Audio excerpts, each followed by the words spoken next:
Hey guys, Brian Herbst here with the Live Loud video series. Today we're talking about the thing that sometimes just seems impossible to do, respecting your parents. Now I know some of you are sitting there thinking, oh no, Brian, respecting my parents? But sometimes they're just wrong.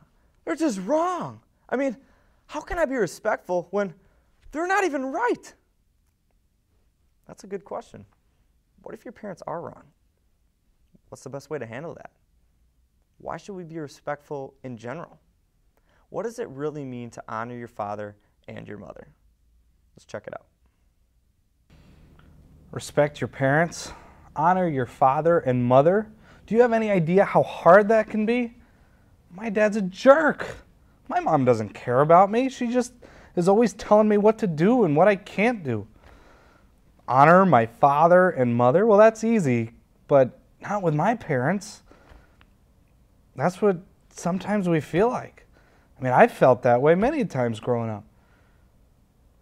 Dad's out to get me. Mom's out to kill all my fun.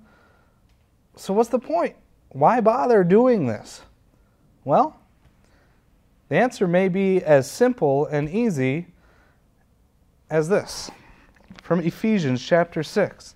Children, obey your parents in the Lord, for this is right. Honor your father and mother, which is the first commandment with a promise, that it may go well with you, and that you may enjoy long life on the earth. So why do it? Because God says to do it. It's as simple as that. We may not like it. It may not be easy. Sometimes it's flat out horrible. But God says do it.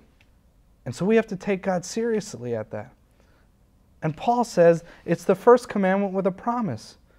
Meaning when God sees us honoring and respecting our parents, especially when it's difficult, God is pleased.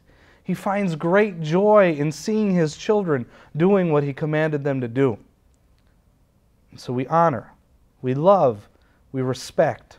Sometimes that means we need to bite our tongue. Sometimes that means we need to swallow our pride. I'm a dad. I have a 3-year-old son. And so many times I feel like I do nothing but yell at him. But just about every time it's because I'm looking out for his best interest. Don't climb up on that chair. Don't touch the stove. Don't slam your sister's fingers in the door. I'm not trying to crush his spirit. I'm not trying to be a mean guy. I'm just trying to look out what's best for my son because I love him. Your parents are probably trying to do the same thing. It may not always seem that way, but that's probably where they're coming from. They've had the experience. They've been where you've been. And sometimes it feels like, yeah, but they don't know how I feel. Well, maybe we sit down and talk to them. Maybe we sit down and share with mom and dad, hey, guys, this is what I'm dealing with. This is what I'm struggling with. But we have to do it in a way that's honoring, that's loving, that's caring, and that's respectful. Think of it this way. You're in a obstacle course and you have a blindfold on.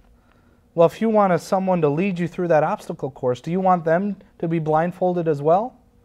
Absolutely not. You want someone who can see where they're going, who can see whatever obstacles are in their way. You want someone who has been there before.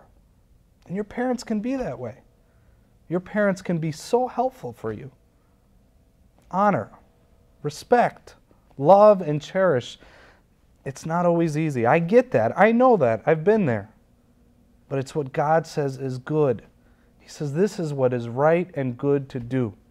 And so we trust Him and we follow Him, knowing that we are God's children and that He's always looking out for our best interest. And He's put our parents in our lives for a reason. So we love, we trust, we honor our God who has given us these parents. Do it.